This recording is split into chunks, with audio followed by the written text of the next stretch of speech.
What is good, guys, and welcome back to the channel. In today's video I thought I'd do something a little bit different. I've got all my SPs lined up here, so the 202, the 303, I've got the SX and the Mark II off-shot. And what I'm going to do is go through each individual one and give them a score for specific categories.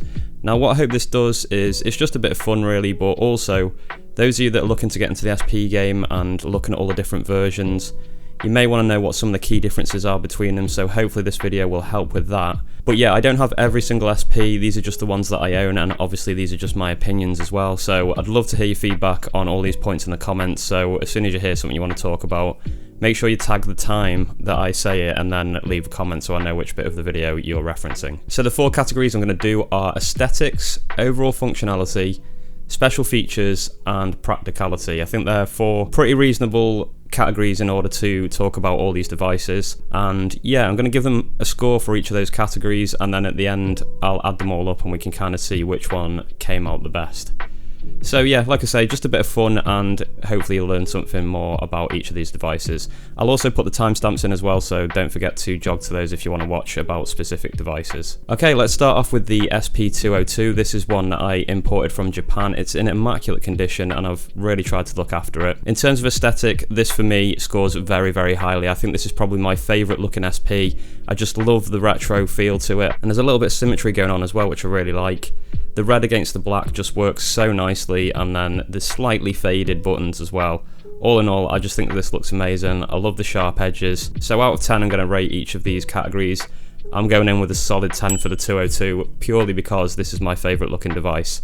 So yeah, in my opinion, you can't get better than this in terms of aesthetic in the SP range. Overall functionality, well, the biggie about this one is it lacks a couple of key features that we get further along the line with the SP series. We don't have a pattern sequencer on this device, and we don't have resampling either, so it's very limited in terms of its overall functionality. There's a few effects we'll talk about a bit more when I talk about the special features of this device, but filter 1, which is a low pass filter, that's a really, really useful effect on this one, and I've used that a lot to add a lot of warmth to my beats.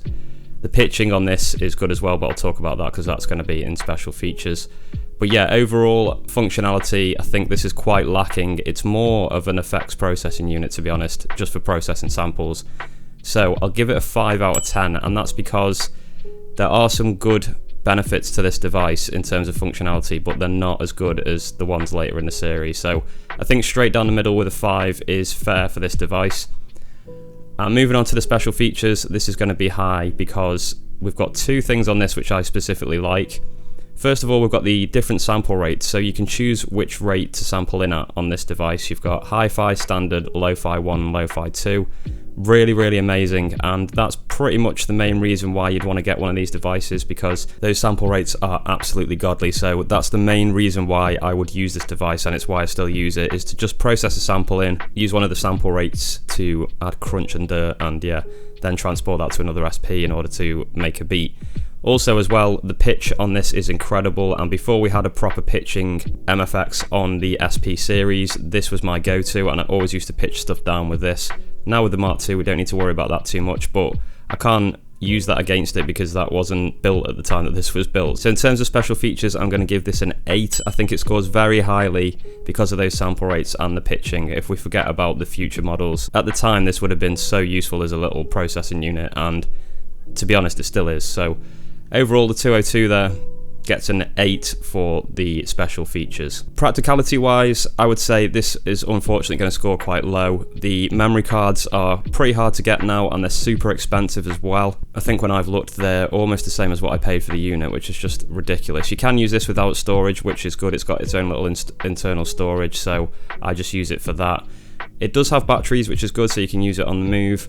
It's got MIDI in as well, so although it's not got a sequencer, it has got a MIDI in, so you could trigger the samples that you've sampled in with an external device, but I mean, no one's got time for that really, have they? So in terms of overall practicality, I think it is a bit lacking, this one. It's more of an effects processing unit. It's more like having a guitar effects pedal in your setup, so overall for practicality, I'm going to score it quite low, unfortunately. I think I'm going to give it a 4 for that. Poor old 202. It has got its strengths, but overall practicality, I think it really isn't that great of a unit, and I don't anticipate that these will be getting picked up too much these days. I was lucky to get one before the price hike, so it was well worth me getting one. But yeah, they're getting super expensive now, and there's things that the other SPs can offer which outweigh this massively. So I'll flash up the overall score for that out of 40 now, because I can't actually remember each individual one. I'll have to look when I'm editing. So that is the overall score for the SP202. Okay, so moving on to the SP303. Now this, to me, is one of the most iconic looking SPs. I know that the 202 is my personal favourite, but there is no doubt that the SP303 is an iconic looking unit. We've seen this so much paired next to MPC 2000 XLs, and it's just such a clean looking unit. You've got the nice bezel around the edge, the silver face just works so well. Introduction of 2 more dials, those 4 dials at the top, all the same, just look really nice as well. They've kept some of the theme of the red on this unit, which is nice, but the colour scheme as well, the kind of silver or grey with the black and the red and the white just works perfectly. So really, really nice aesthetic on this one. Obviously, because personally the 202 is a favourite for mine, I can't score this one as highly, but this is definitely up there, so I'm going to give it an 8 out of 10 for aesthetics. I think this is a great looking unit, and it's really, really iconic in the SP range.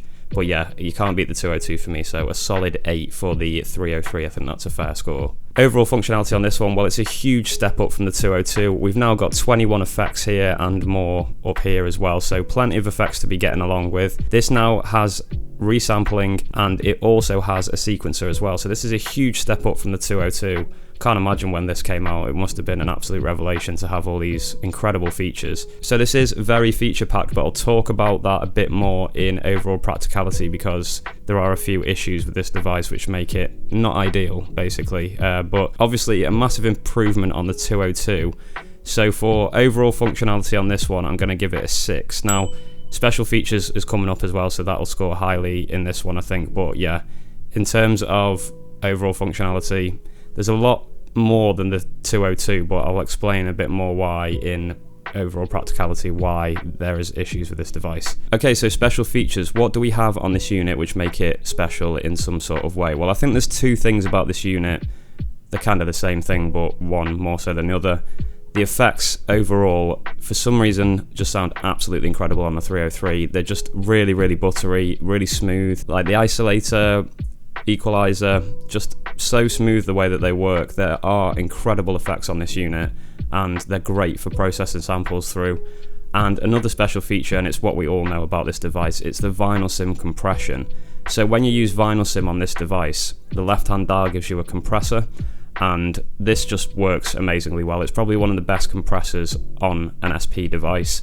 It works better than the 12 compressor MFX. You then get a noise dial and a wow dial with it as well, but it's all about that compressor, so you can just turn those off and use vinyl sim as a compressor, and it just does godly things to your samples. So for that reason, and for the sound of the effects, which are absolutely incredible, this is going to score very highly. I'm going to give this a 9 out of 10. I think that combination of things just makes this such a useful unit in a workflow, and for processing samples, absolutely amazing. So yeah, really love the SP303 for that. Okay, overall practicality, and this is some of the things that I needed to mention, is you cannot copy and paste patterns on this device. This is a real headache if you want to use a sequencer on this device. So say, imagine you tapped out a drum beat, you liked it, you put the samples over the top. If you then wanted to build another pattern, you'd have to do everything all over again, including the drums. So that is a real pain. One thing that you can do is save it to the card and then reload it on another pad to copy it, but because this unit is so slow, it's very time consuming doing that, so I really, really wouldn't recommend getting this if you're really serious about making beats with a pattern sequencer. I just think it lacks too much in terms of speed and practicality. In general as well, this device I feel is very, very slow, especially the internal memory compared to the card, surprisingly, is absolutely awful in terms of speed. You'll be sitting there waiting for 10 to 15 seconds to delete a sample, and obviously depending on how long that is, that can take a lot longer as well. The smart media cards, which it's got inside here, they're becoming a bit obsolete as well now.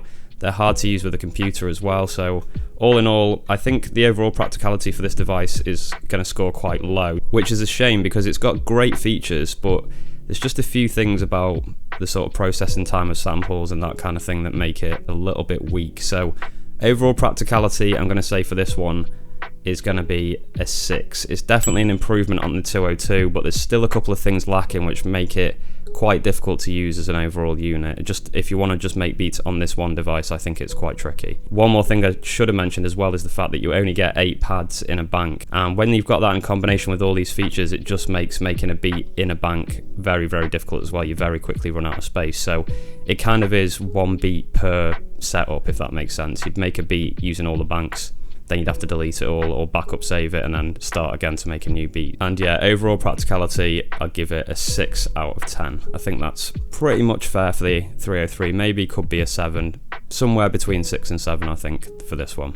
So again, I'll flash up the overall score for that one here, and then we'll move on to the 404SX.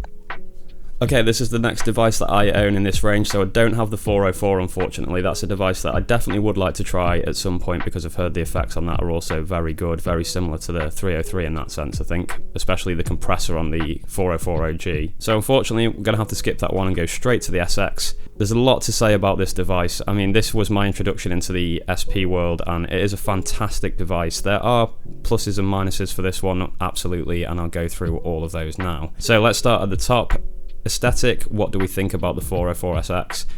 I think it rates quite highly, just because I think this has become quite iconic. For me, I don't know if this is actually the case, but this seemed to me to really make the SP 404 range kind of explode, just because it had so many new features compared to the 303, and it really opened up things for live performance as well. Now, this is something I'll talk about further down in special features, but overall, this has become, again, quite iconic as well. I know I've said in all of them now, they're all quite iconic, but this one definitely, I think, it's just been seen on so many kind of DJs setups on the table when they're performing, and all over Instagram, everywhere you see people performing with these, and it's always on the table next to them, whether they're just running a circuit through it to add effects or whether they're just using it actually to perform live sets. I think this is a really, really good looking device. I think this is the last of the retro look on the SP. When it gets to the Mark II, things really move on. So I do genuinely love the look of this device. I've looked at it so many times, the face of this, doing countless videos about this device. So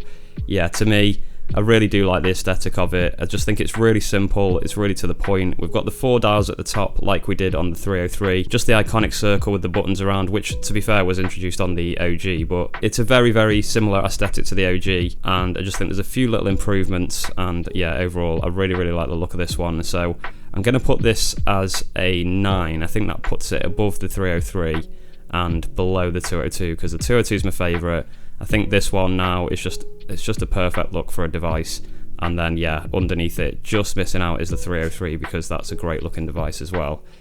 So yeah, 9 out of 10 for that one.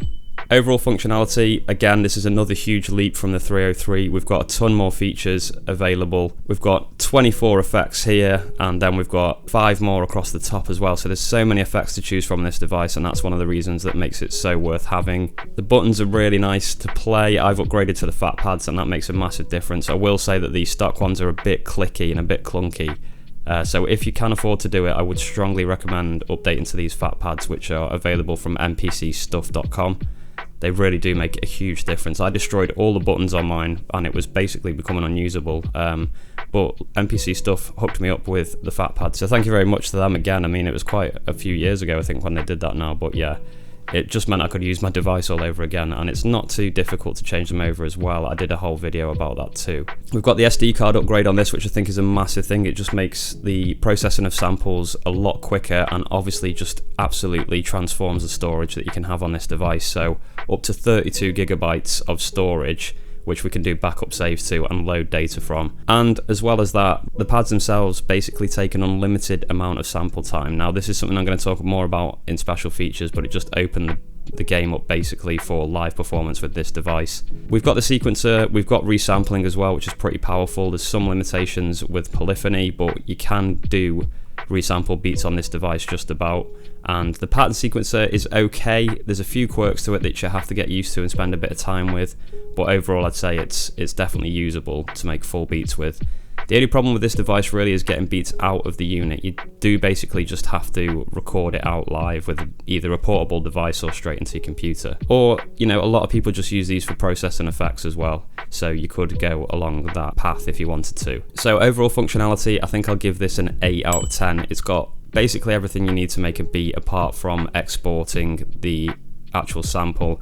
Now you don't get all the special features like you do with the Mark II, like chromatic mode and mute groups and that kind of thing, but you can work around most of the problems, and I've probably got a video on pretty much every single problem you need to work around. I've probably got a video explaining how you can do a workaround or a hack to make it work for you. Okay, special features. Now I think the main special feature about this is, like I said, is that ridiculously long sample time for each pad, which opened up the whole game for live performance. Now these pads basically don't have a limit on the amount of sample time you can put on them, and we've got 32 gigabytes of storage. So what started happening with this device is people were loading in full tracks to the pads, and then you trigger a pad, press hold, that would play a whole track, whatever track you wanted to perform, and then you could do effects on the fly.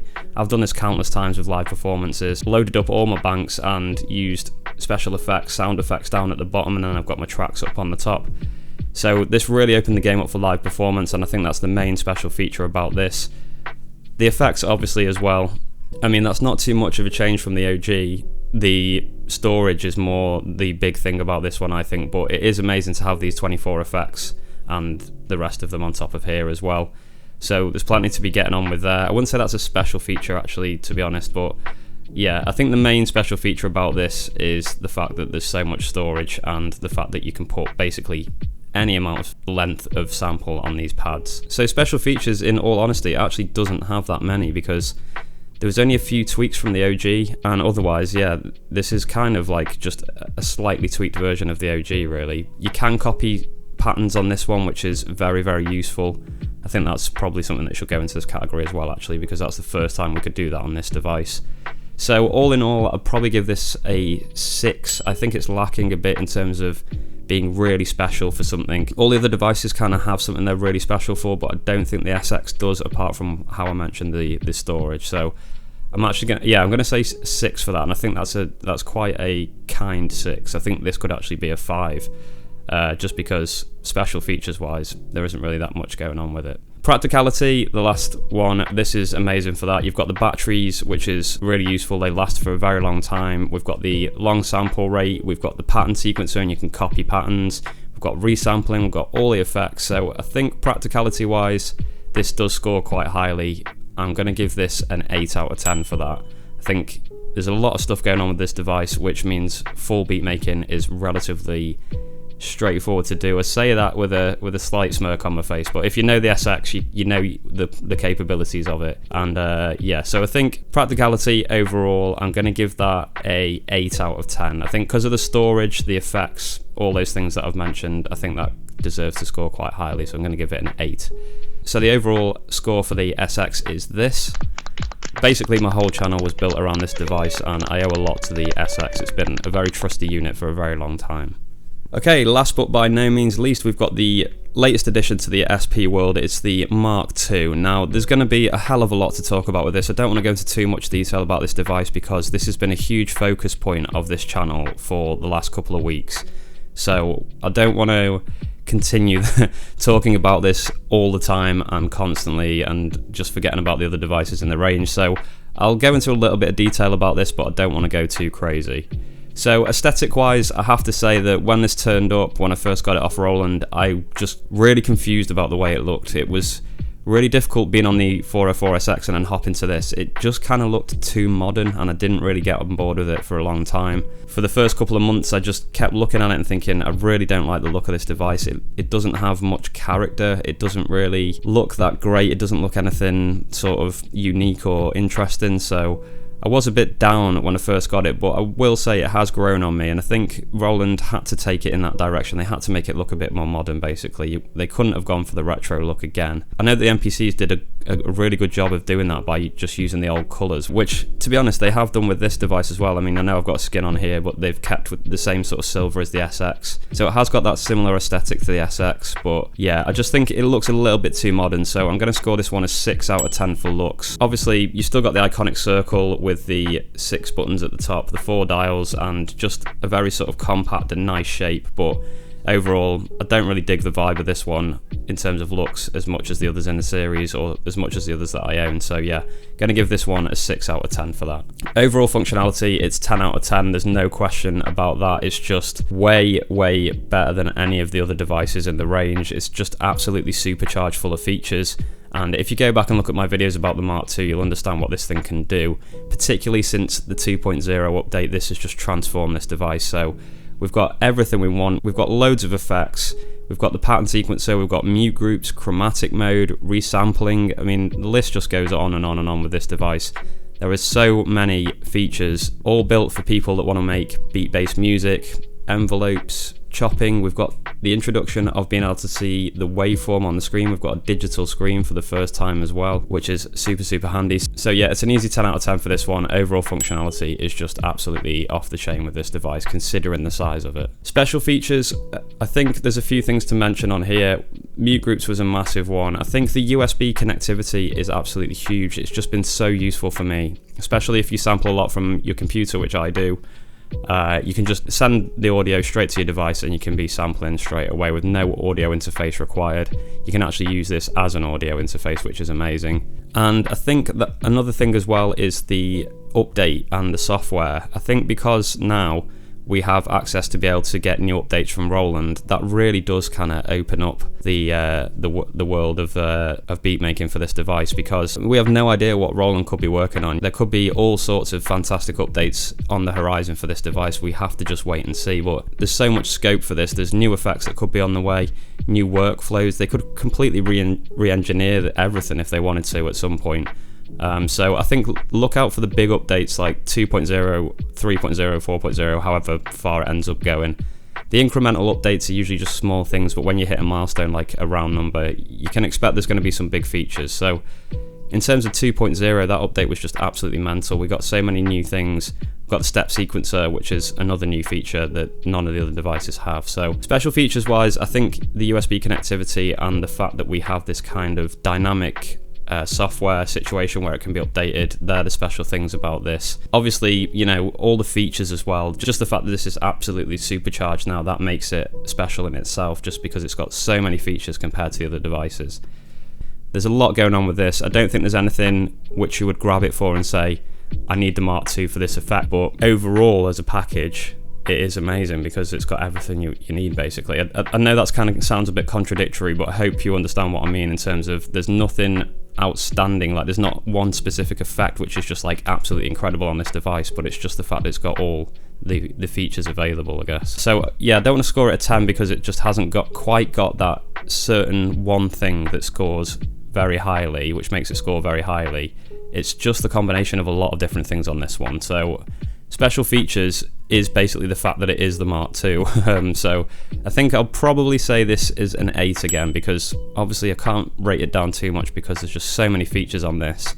But again, it can't get up to the levels of the 10s because there's not one specific thing that really makes me go, yes, that's what the Mark II is amazing for. So I hope that makes sense. I know it might be a bit contradictory, but yeah, I'll give that an 8 for that. Practicality, again, this is going to score very highly, and it's no surprise really that this is going to be probably the highest scoring device just because it's got so much stuff in it. So practicality, I'm going to go for a 9, and I think the one thing that lets this down from getting a 10 is that the battery life is very poor on this now. I think it only lasts about 2 hours on batteries. Compared to the SX, that's really low, so yeah, loses a point for that. But yeah, obviously everything else that I could talk about all day. But the practicality of this device is just absolutely incredible now. Another reason why it couldn't quite get to 10 is we're stuck with 32 gigabytes of storage still, which I think is not that great either. It would be good if we could expand that. I know you're probably never going to really need more than 32 gig, but it's just funny that it's stuck with that particular size. And there was a bit of a discussion going on about this in the comments the other week, actually. And I think, yeah, if you're someone that likes to save a lot of samples from YouTube or something like that, you could just load up a whole SD card just with thousands of samples if you wanted to. So you are restricted in that sense with the SD card on this. It would be good if you could just have whatever you wanted, maybe even up to 128 gigabytes. I mean, we're talking crazy amounts of data there, but just to have that option would be nice, I think. So yeah, can't quite score it a 10 out of 10. I think a 9 is fair for that. So I'll put up the score for this device now. And I think it's fair to say that even without me calculating the scores, that this device is going to be the overall winner. and I'm sure that it was probably no surprise to you guys either, just because there's so many new features on this which make this the ultimate SP in the series. Like I say, there's only a couple things that really let this down. The storage, I mean, that's arguable as well, really. The battery life, and the fact that it doesn't have one particular special feature or a couple of very particular special features. I think it would be nice to know that it did something really good like that. I don't know. So overall, I would say this is definitely my favourite device to use as well. So I think the scores kind of represent that. My other devices haven't really had a look in since getting this one. I think the only one that I would accompany it with a little bit is the 303 for the sample rates on that as well. You get some really nice lo-fi grit from that, and I'd use the 202 for its sampling as well. The SX really doesn't get a look in anymore, just because there's nothing particularly special about that device to make you use it over this one. Like I say, with that one, it really is only the sample length that you get the special feature of, so this definitely blows it out the water in every single way. So yeah, the 404 really hasn't got a look in since I bought this device, but maybe I should try and combine them a little bit and see what I could do. So that is it for this one, guys. That was a hell of a lot of talking. I'm sick of my own voice at this point, so I'm going to end the video there. I hope this was useful. I hope this gave you some insight into what each of those devices can do. And like I say, any points in the video where you want to say something, make sure you tag the time, because this is going to be quite a long video, and then leave a comment with the time tag, just so I can go back. You know, if it's in a couple of weeks or a couple of months after I've made the video, I have no idea. If you just mention something in the video, I have no idea where that is, and I'd have to search through the whole video trying to find it, which, because of the length of this one, I'm definitely not going to be doing. So yeah, please make sure you use a time stamp. That would be very, very handy. But yeah, cheers for watching, guys. Thanks for all the support in the recent months. I really do appreciate it, and onwards and upwards to 20k. I will see you all again soon. Keep making beats. Take care of yourselves, guys. Peace.